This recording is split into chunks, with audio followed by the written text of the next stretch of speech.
'Cause today I found my friends in my head. I'm so ugly, that's okay, 'cause so are you.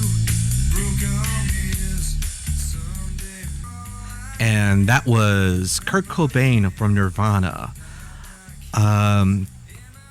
Good evening, everybody. This is Joe from the JoeDWhiteTalks radio program, and we will be talking about the new trailers that are dropping in from Ghostbusters, Rocky Horror Picture Show, and other great comic book movies.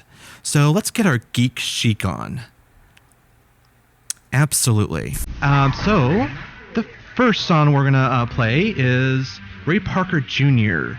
He did a really great soundtrack song from the popular film series Ghostbusters. So take it away.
And that was Ghostbusters, the theme song, which is highly popular.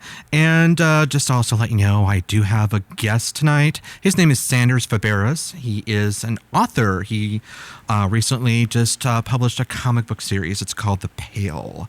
And we're going to also talk about the new trailers that are just being released. So, Sanders, are you in the line? I am. Hi, Mr. Fabares. How are you doing? Good. How are you? I'm awesome, thank you. Can you hear me all right? I can. Awesome, great. Okay. So let's talk about your comic book series, The Pale. Tell me more about it. Okay. Well, basically, The Pale is a murder mystery. It's set in a small southwestern Arizona town called Rocket Ridge. It's a fictional town that we made up. Cool. Just south of the Navajo Reservation. The main character, his name is Franklin Inc. He's a linguist in the FBI, and he also has a condition called prosopagnosia, which is better known as face blindness. And so it's a condition that he's had all his life, and he's unable to see other people's, distinguish other people's faces from each other.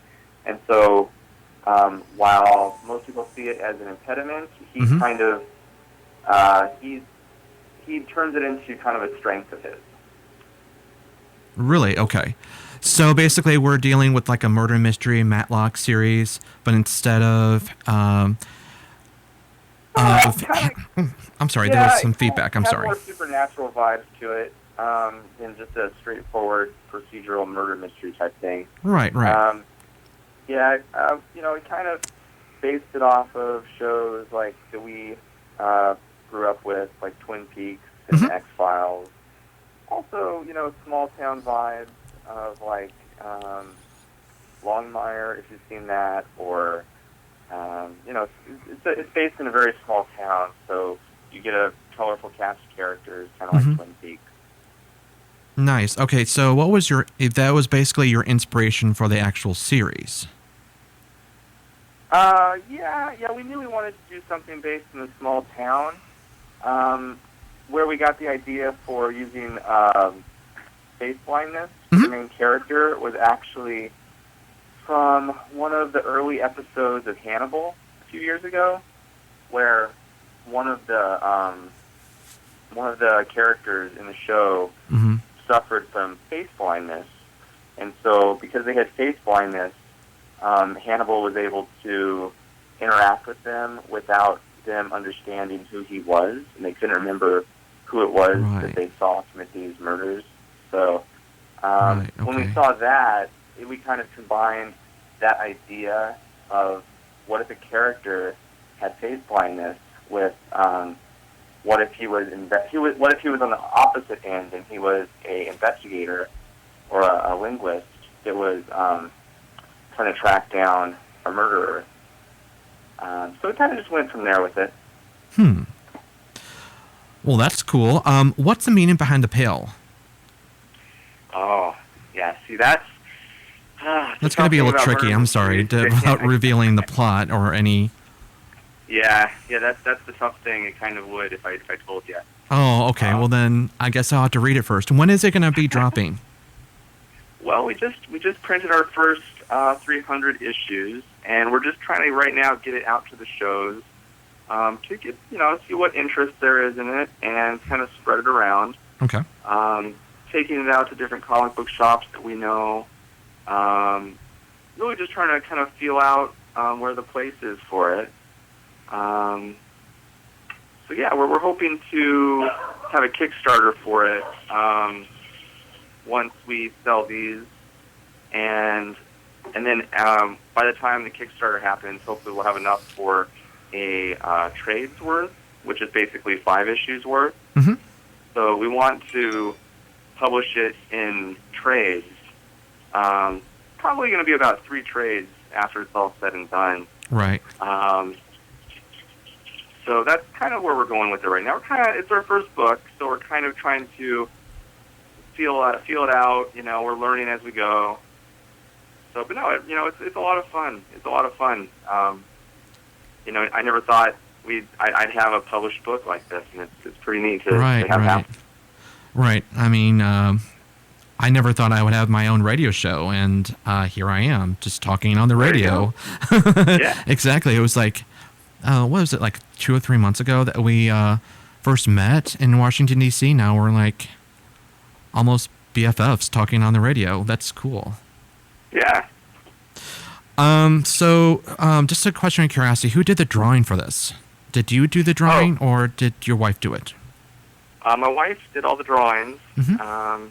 and I kind of do the first draft, and then we kind of hit it off each other, so we go over the second, third, fourth drafts, and so on. Right. But as far as the drawing goes, she handles all the drawing for it. And the whole entire process from start to finish, how long did it take you?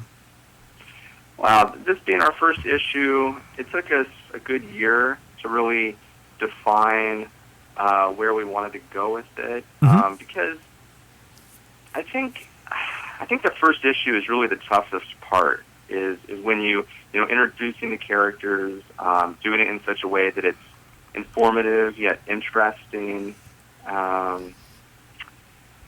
So we did go through a lot of versions.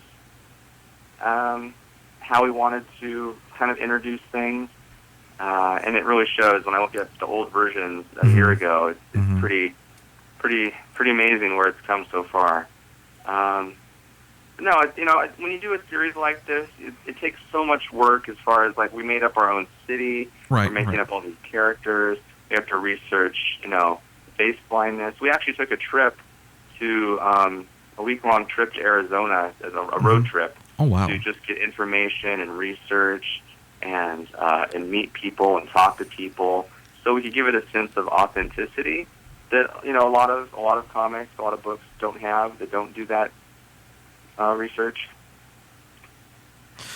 I actually put up like a little preview of the book because you posted also on your Facebook wall.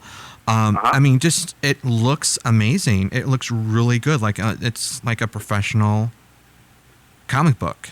And your wife is a really great drawer. I'm gonna have to admit she does it.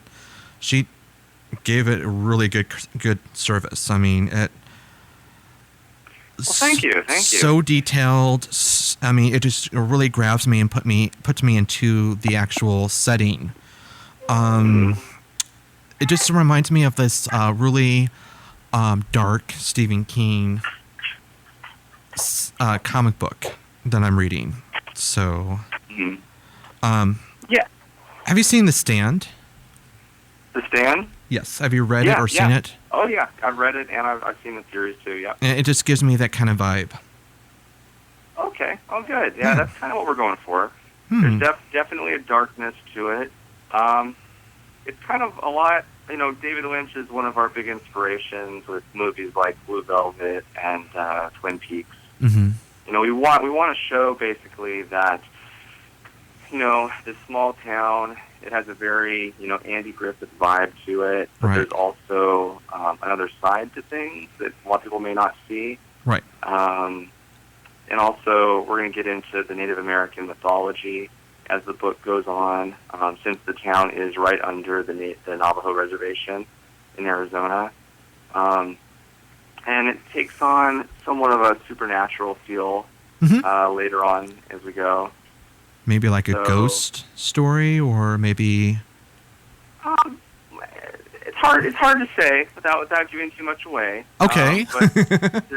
Yeah. I'm trying to poke and prod you, but if you don't want to be too revealing, that's fine. Yeah. No. Well, I mean, it's not. I wouldn't say that it's a ghost story, but there is definitely, and you're not gonna have to wait too long until it gets into kind of the mystery of what's going on. Okay. First there's a body. Things are gonna escalate. It's kind of interesting because the first issue it shows the small town law enforcement that find this body, and it also shows this FBI agent who's actually based in Colorado, who finds out about the body that was found. And so the first issue basically is the two worlds of him up in Colorado learning about it and them finding it. And it's kind of like the two worlds coming together. Right. So it's definitely, it's the first issue, introducing the characters. And as we go, it's going to get much more involved with, like, the supernatural and, finding out who the killer is. So. Right. I finally thought of what this comic book reminded me of. It was like The Walking Dead. Have you read any of the Walking Dead issues? Oh, yeah. We definitely stormed through The Walking Dead, the comic. I think we got up through, like, issue 120 before we kind of drifted off of it a bit. Oh, I feel bad. I'm so behind. But we love The Walking Dead. There's so many comics that have influenced us over the years. Mm-hmm. I know. I grew up. Basically, when I was a kid, I had Star Wars comics, but I wasn't really into the superhero thing. Right. I had a few mishmash superhero comics. But mostly, I just had some Star Wars issues because I was really into Star Wars as a kid. But later in high school, I had a friend named Bubba. His name was actually Bubba, and he gave me this long box full of comic books, like mismatched comic books from all different genres. And I went crazy on it in high school. I was into X-Men. I was into Spider-Man. I was into Valiant. Valiant was one of these smaller comic book companies based out of New York that a lot of people, they weren't nearly as big as DC or Marvel, but I was in love with, like, Exo Manowar was this one character. And, yeah, so I got really into comic books.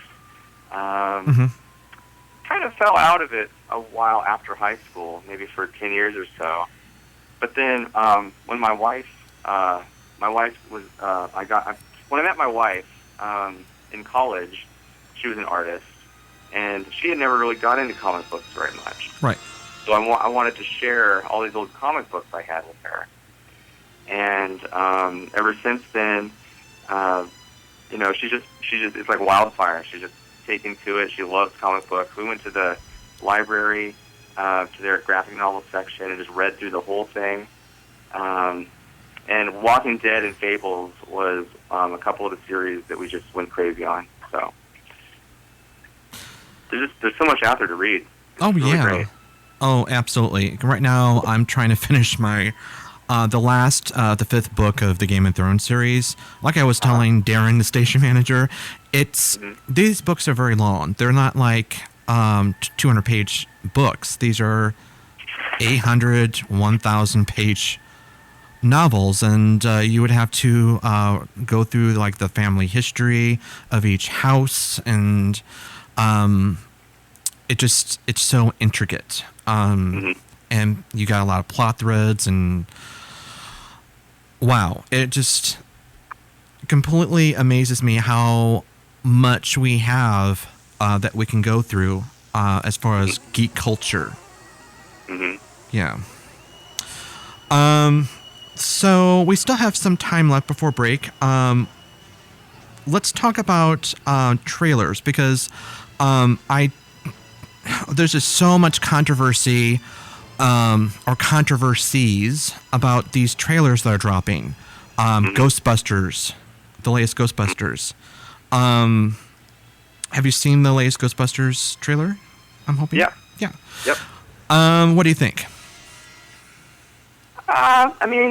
It's interesting. I always find it interesting when people get up in arms over something that hasn't been released yet, and right. It's no matter how bad it is, if it is bad, at the worst case scenario, it's like eye roll worthy, where it's going to be another Godzilla with Ferris Bueller, that we look back on in the year 2020, and we're like, oh yeah, remember that? Eye roll. Exactly. But it's not going to hurt anything. Some people might like it. and I think that's great if people like it. But just because it's not going to take anything away from the original. I guess that's really what I want to say. Right, right. It is what it is. I think it's interesting they decided to just name it Ghostbusters, I guess. I typed in what year did Ghostbusters come out into Google, and it said 2016, so that kind of like hurt me a little bit. I'm like, oh, oh good Lord. Yeah. That's not... It's 1984. That's when it first was released. That was the first movie. With Dan Aykroyd. God, what's her name? I can't remember her name. She was Ripley from Aliens. Yeah, Sigourney Weaver. Sigourney Weaver, yes. Duh. Yep. Harold Ramis, Bill Murray. Oh, God, what was that nerd from Honey, I Shrunk the Kids? Oh, Rick Moranis? Rick Moranis, yes. He was like the nerdy, ooh, you want to play Mario Brothers? Yeah. Yeah, that was the quintessential comedy movie. I don't know. I saw the trailer that just dropped like earlier today, and I'm thinking this might work. It might not. Because, I mean, from my understanding, it's just a remake. A simple remake with, instead of male lead characters, they're going to change them out to female characters. But just keep the plot line or the plot thread. Instead of having Sigourney Weaver, the beautiful blonde, not the blonde, but the bombshell that would be like, possessed by this demon, it's going to be a blonde hunk named Chris Hemsworth. That's from what I'm getting from the trailer. And he's just going to go rampage around, and then you got all these villains, and you got Slimer, and you got this Stay Puft Marshmallow Man that's going to be making a return. But I from what I saw from the CGI, it looks not that great. The CGI just looked kind of fake and cartoonish.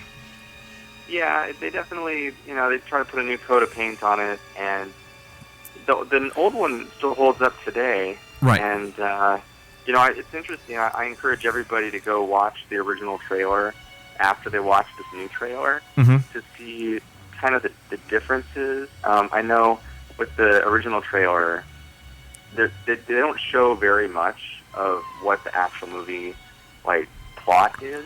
Right. I feel like in this new trailer, they give away a lot of, the plot details of, what's going to happen. We already know that, the Melissa McCarthy is going to get possessed. Chris Hemsworth is going to get possessed.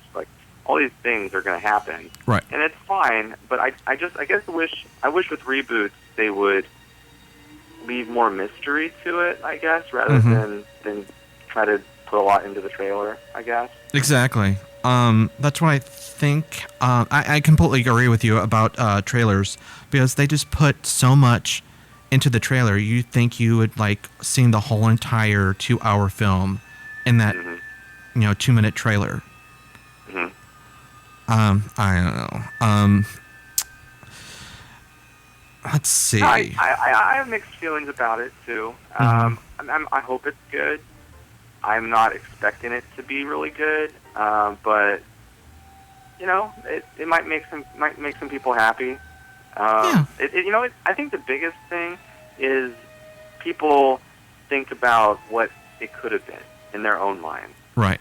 We had all the actors alive 5 years ago, and everyone had this idea because Ghostbusters 3 had been pitched so many times, and people kind of had a general idea what it could be about.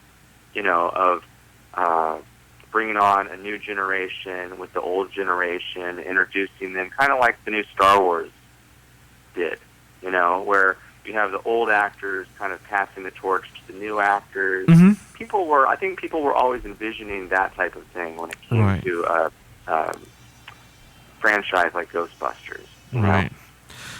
I don't know how they would have done it without some CGI for Harold Ramis.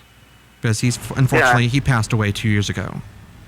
Yeah, that's what I said. 5 years ago, when they were really pitching it around. Right. You know, I heard a whole bunch of ideas about what they were planning to kind of do with it.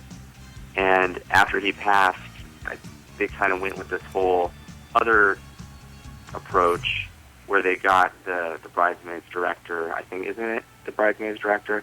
And they got the all the actresses, which I love all the actresses. I love pretty much everyone involved with it. I think it's just a really different route than a lot of the old fans of the series thought they were going to go, I guess. Right. Mm-hmm. Have you seen the latest Rocky Horror trailer that just dropped in? Yeah, I just actually saw that today. As far as that goes, I mean, I guess it had to happen at some point. They were going to redo it, but the original is just so timeless. classic. Timeless. And I don't know, like so many things about that just kind of rubbed me the wrong way. Like Riff Raff, the original guy looked like Iggy Pop, you know, like a very gaunt looking, kind of like skinny, right, white dude. And this new guy looks like a male model with a wig on. Like it just bothers me. I don't know why.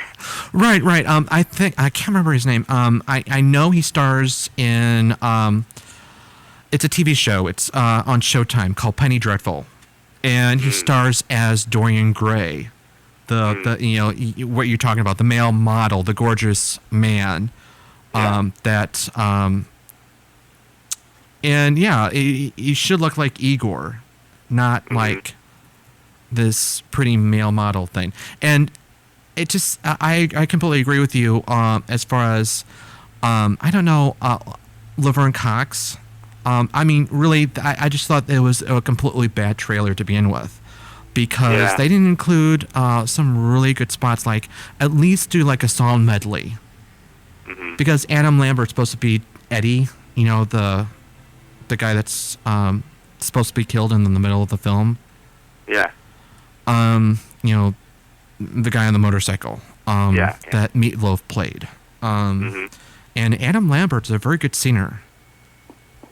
Honestly, I want to hear how Laverne Cox sings because as what I've read on multiple different articles is that she sings at a lower barrister.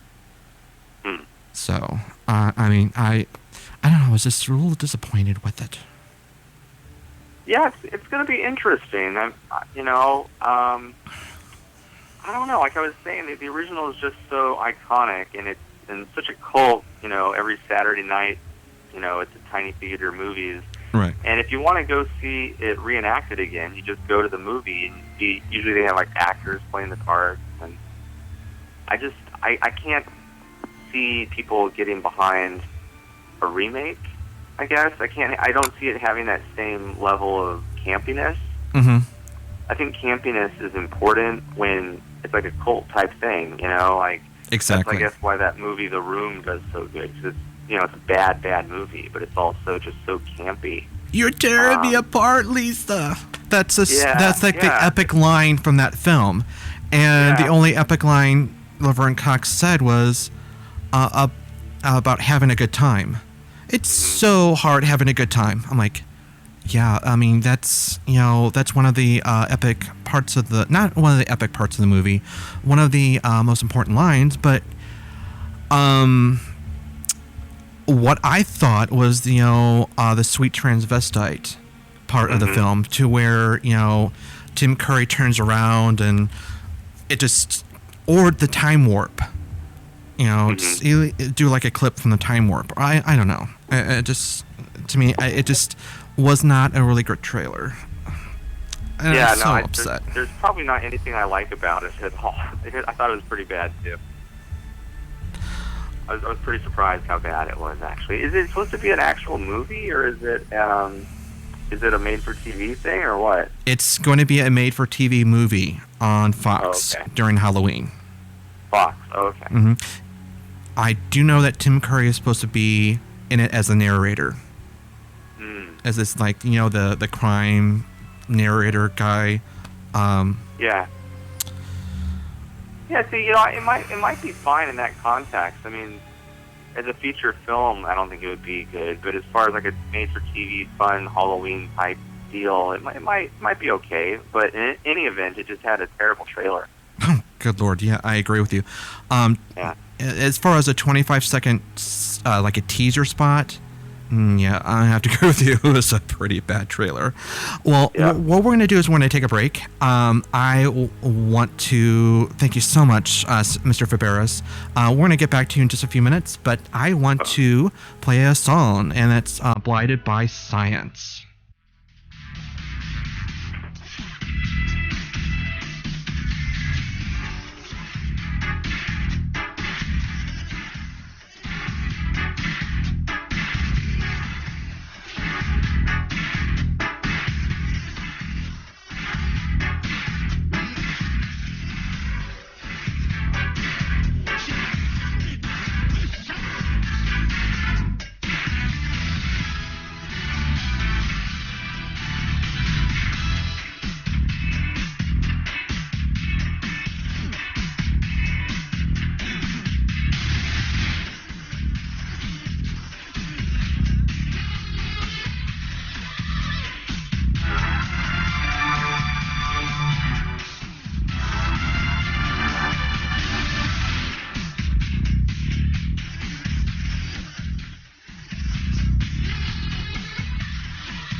All right, welcome back to the JoeDWhiteTalks radio show. That was Thomas Dolby with She Blinded Me with Science.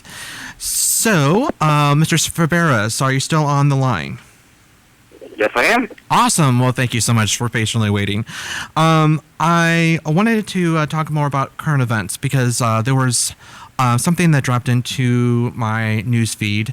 They are mashing up the current leadership at Warner Brothers and DC Comics with the later releases of the Justice League. So my understanding is that Ben Affleck is going to be part of the executive producers on the future films, and they are like doing like a little shake up in leadership because the previous film, Batman vs Superman, did not do very well at all.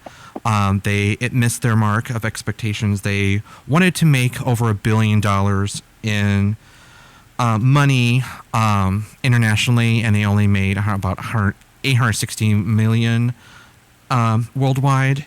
So I thought that was kind of interesting to see that.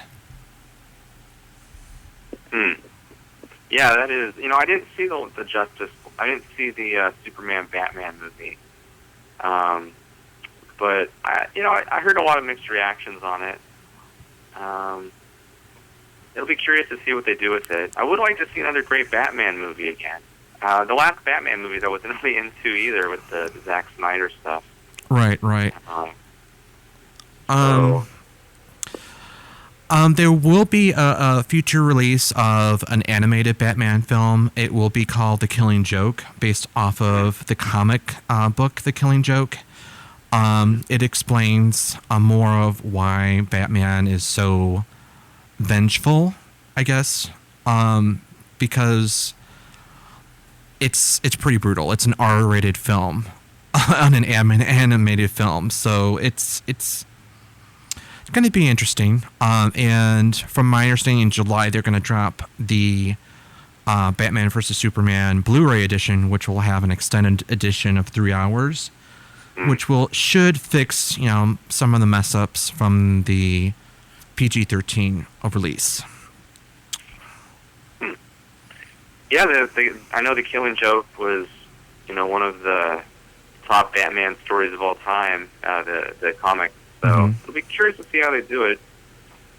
I think my favorite Batman was Batman Under the Red Hood. That came out a few years back. That was pretty good. Nothing tops the old animated series, but that one got it pretty well.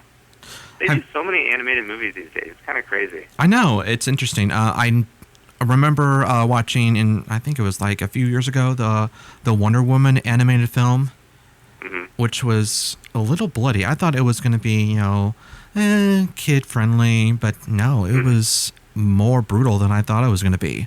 They have the animated feature films. Now they have the TV shows. It's like they have all these different levels of their media now, and they have like shows on Vertigo shows like iZombie, Arrow, all these other TV shows. So they definitely have saturated the market with their franchises, for sure. Oh, yeah. Supergirl is supposed to be moving from CBS to the CW. That's going to be season 2. The reason being is that what I was reading was that the costs were too much in LA. They were filming in LA, and they were going to move to Vancouver, Canada. Just to take care of the tax write-offs and whatnot. They weren't getting those what they wanted in California, so they're going to move. And I guess I think it was like $3 million per episode. Now it's going to be cut in half. But I mean, I've seen maybe like the first 3 or 4 episodes, and it looked pretty expensive. It was very high-techy. Yeah, it's there's so much to keep up with these days, like superhero-wise. It's like just when you think you're kind of getting caught up on stuff, like 5 new series come out. So it's kind of crazy to me because we don't really do the superhero thing nearly as much as we used to. I think just because there's so much out there, and also TV shows like The Walking Dead and other shows. It's like there's so much to binge on. To take on a new show is a huge commitment. Right. I'm still behind. I'm like behind on the latest season of The Walking Dead. I'm just being honest because I'm like I have to stop. I have to watch this show, and I got The Real O'Neills, which I love. That it's a common. It's not even a geek show, but it's a funny show, and I laugh my butt off. But And then I got another show. I mean, I completely understand that. And I'm like, and plus Game of Thrones. You can't miss Game of Thrones. No. Can't do it. Oh, yeah. If anyone spoils it for you, it's just heads are going to roll, you know? I'm already caught up, Yeah.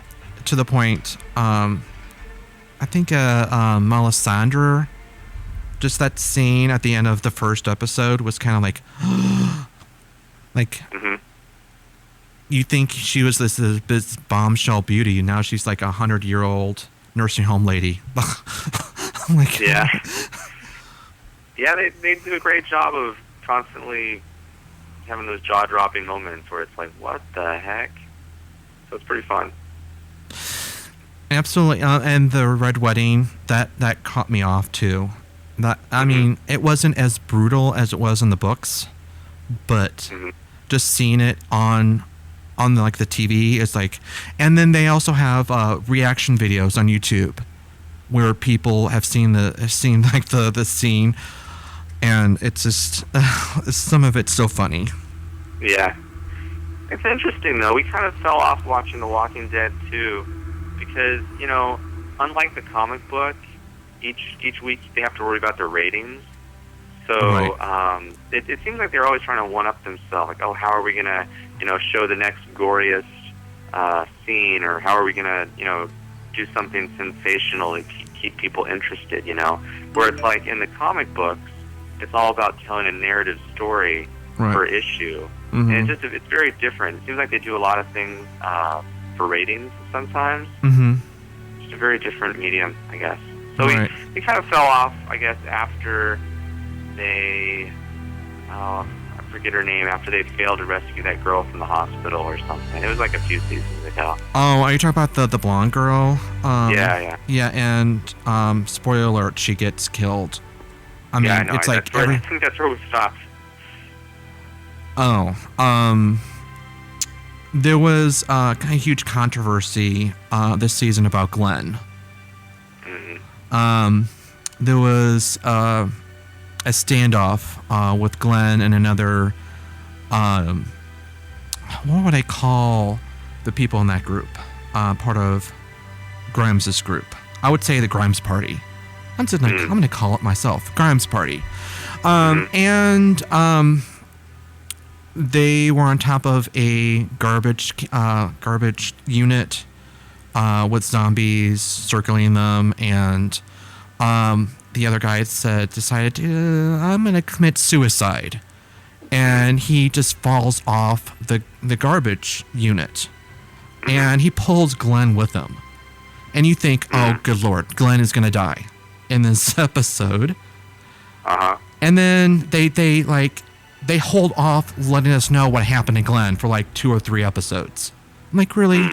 Why are you doing this to us? You're like teasing us, trying to make us watch the next 3 episodes to find out what happened to Glenn. Yeah.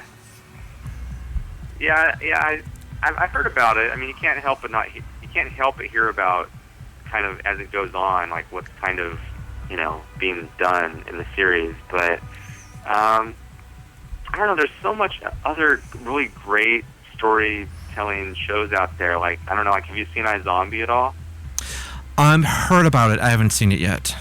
Oh man, that's like the show that I try to recommend to people, because the storytelling, it's just a fun show.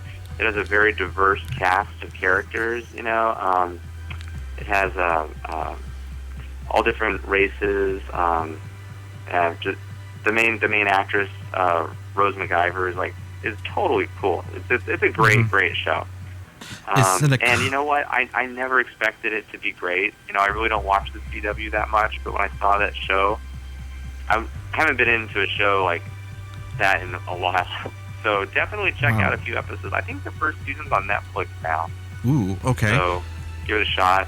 So it's kind of like a horror comedy, kind of like Beetlejuice? Yeah, you know, but the thing is, it's done really well, because comic is really hard to do. Comedy, that's what I'm trying to find. Comedy is really tough to do, and a lot of times they try and they just fail miserably. Oh yeah. But the comedy in the show, it being a zombie show and it being a comedy show, it's so good. It's so good.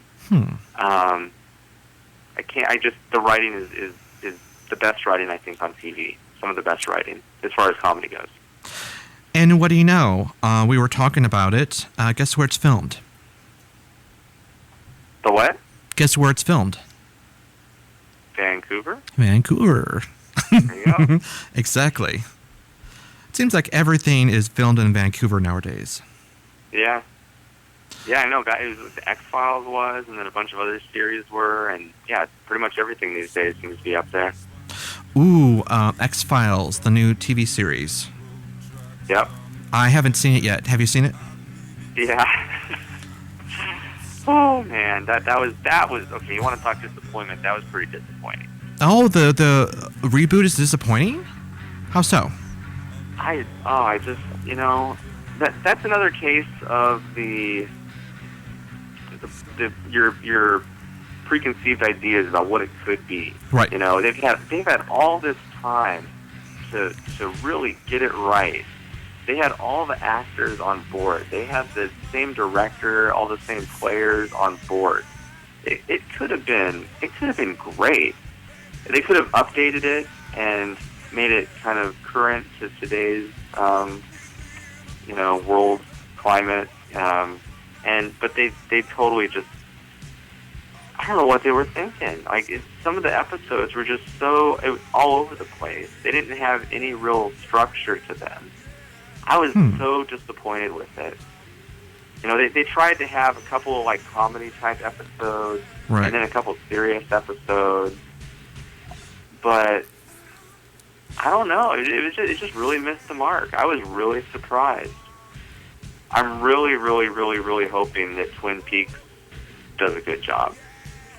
Because if that doesn't do a good job, I don't know what I'm gonna do. I mean, I loved that show back when it was out. Mm-hmm. I could rewatch that show like ad nauseum and never get tired of it. But yeah, I'm really hoping that one comes through. Because there's not a lot of things that I can remember in recent history that have been real successes as far as remakes. You know, the RoboCop remake was kind of it was okay. It could have been worse. It's meh. It could have been a hell of a lot better. Oh yeah. You know? I can't. I really have a hard time thinking of a remake that just knocked it out of the park. You know, it's very hard to do. They keep doing it because it makes a ton of money because of nostalgia. Right.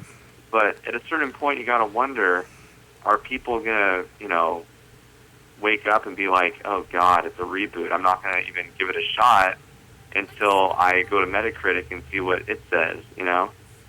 I think people are starting to realize this, actually. Yeah. Do you remember Poltergeist back in the 80s? Yeah. They remade that too. And it was terrible. I didn't see it. Did that yeah, I'm so out. Did that come out already? They remade that? Yeah. It was 2 years ago. Carol Ann was a different person, is now a different person, and you got Steven Spielberg, who made the best horror film of a possession of ghosts in a house, and you've got all these realistic. Actually, a lot of the special effects and props were real because they used. You remember when the wife was screaming in the pool, and you got all these skeletons popping up in the pool. Yeah. Yeah, those were real skeletons. Did you know that? Yeah. They went to like a mortuary and actually pulled out the bodies, and they used them as props. It was just such a good film, and this new film was just mired with, again, bad CGI, bad special effects, corny dialogue. And you remember the midget lady that said, "This house is clean"? It was replaced with this British comedian, reality TV show guy, who acted most like a diva throughout the whole entire film. Wow. See, I think I vaguely heard that remake was going to happen, but then I never heard if it came out or not. Like, they just totally It did. They dropped the swept that ball one on to it. the rug. It was so bad. I mean, how about you? Have you seen anything that you absolutely were blown away by how good it was that was a remake? Oh. In the last, say, 5 years? 10 years even. 10 years. It's hard to do. It's really hard to do. Like, they tried to reboot Indiana Jones. That was terrible. Yeah. I'm trying to think. I can't. I cannot, for the life of me, think of anything they try to reboot or remake that was actually of decent value. You're right. Yeah, it's always, in my opinion, it's always like a cringeworthy looking back, you know, like, oh my God, they remade Inspector Gadget. Oh my God, they did this, they did that. And, you know, they until they run out of things to do, then they'll have to get some new original, you know, IPs to work with. But Right. it's like, I just feel like we're going to be seeing Ghostbusters again in like 2050 or 2060, however long we live. We're going to be seeing Ghostbusters every 10 or 20 years, you know? Who knows?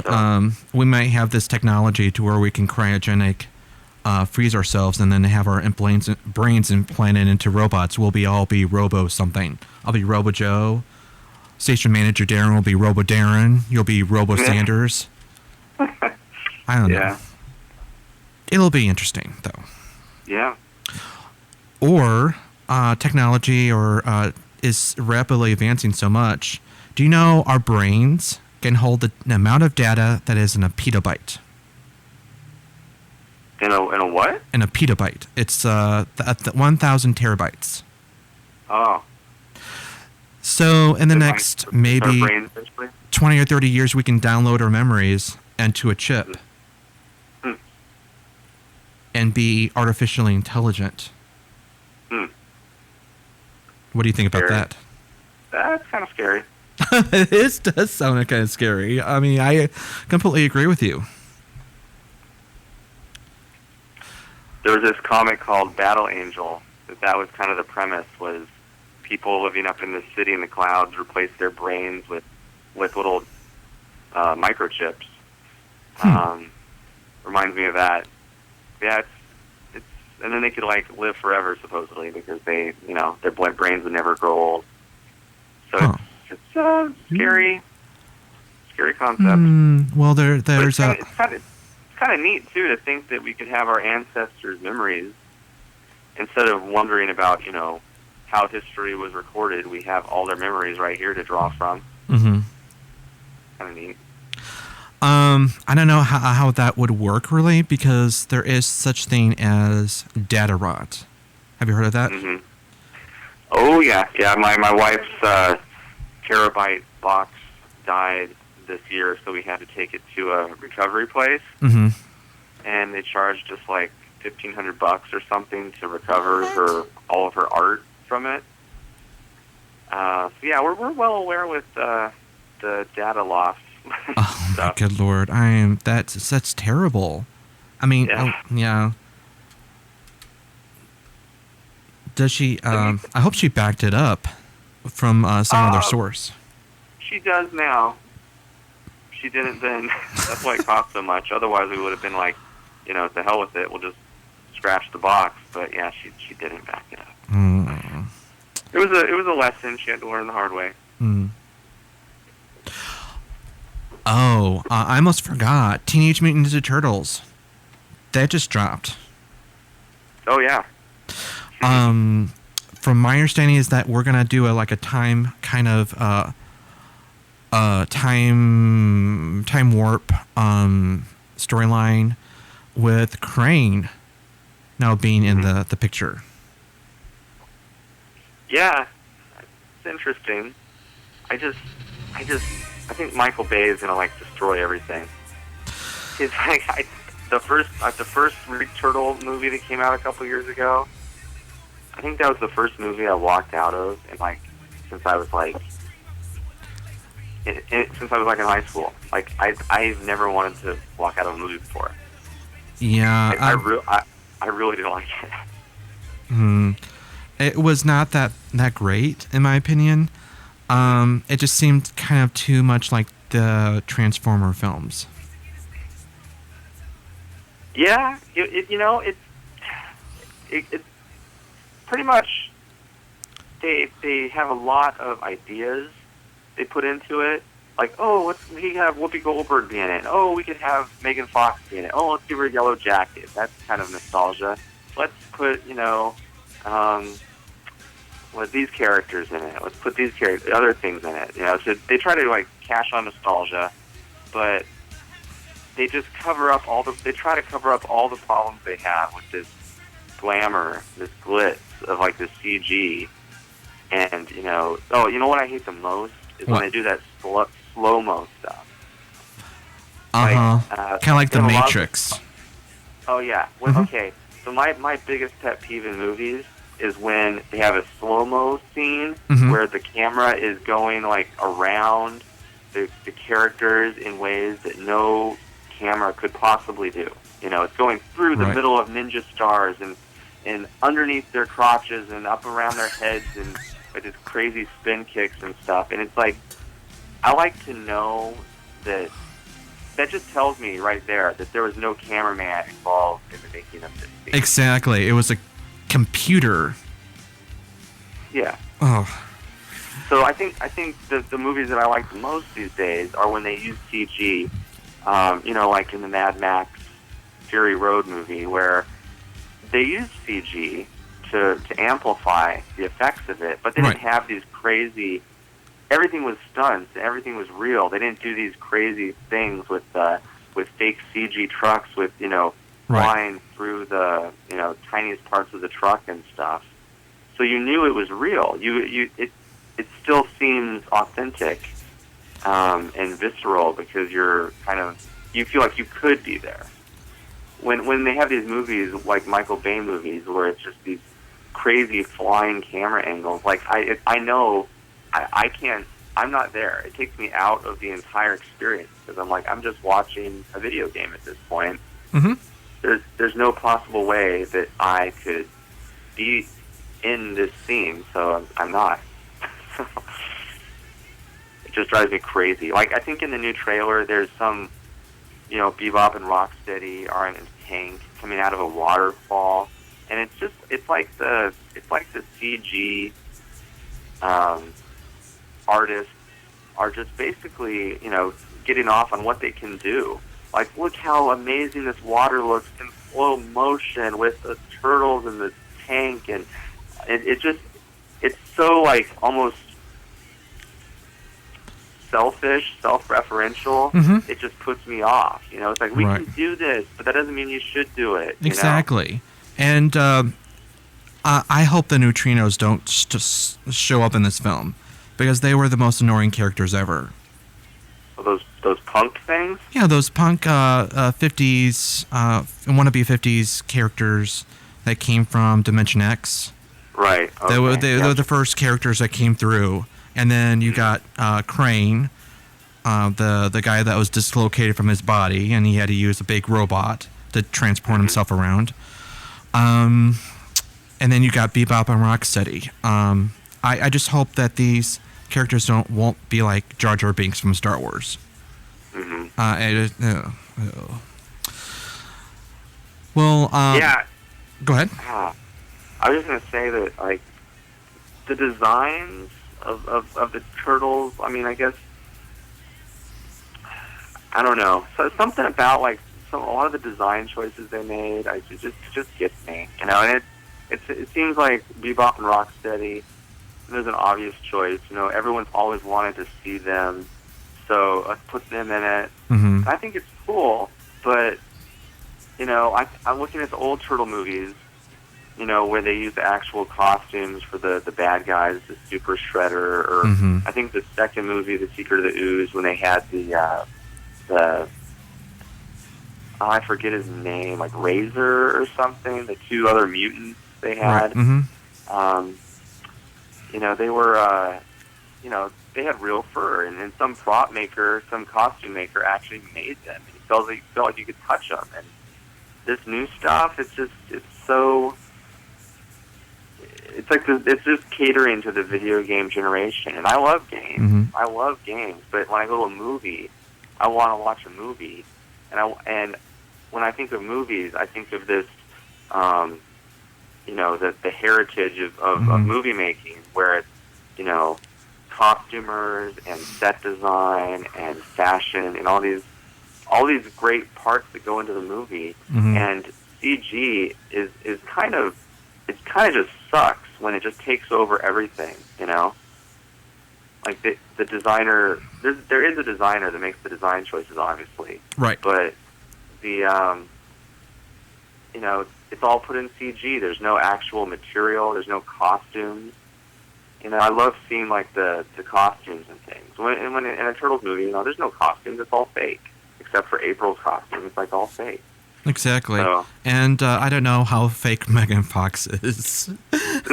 she's a nice, I don't know if I've never met her before. I think she's might be a nice person. Don't like her acting. Yeah, of all the people you could possibly get, it's like, really? Mm-hmm. For a Turtles movie, for a huge franchise, like, I don't know. There's so many really talented actresses out there that could have done a great job. And, Megan Fox is fine for other roles. I don't know. It's up in the air. Well, Mr. Fabares, thank you so much for being a guest on our show. Just to let you know again, he is a comic book author. He has a series out called The Pale. And it should drop out pretty soon. I'm hoping. I'm giving it all the best of luck. And again, sir, thank you so much.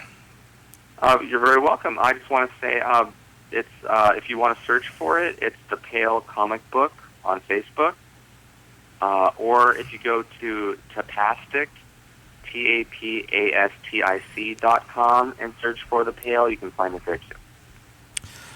Great. And as always, my name is Joe from the JoeDWhiteTalks radio program. You can reach me at JoeDWhiteTalks@gmail.com. Do you want to advertise your material, or do you have a product or service? Please reach me at JoeDWhiteTalks@gmail.com, and we would love to advertise you on my show. Also, you can reach me at Twitter at JoeDWhiteTalks. And I have a YouTube channel at also, guess what? JoeDWhiteTalks. And thank you so much for listening. Have a great evening.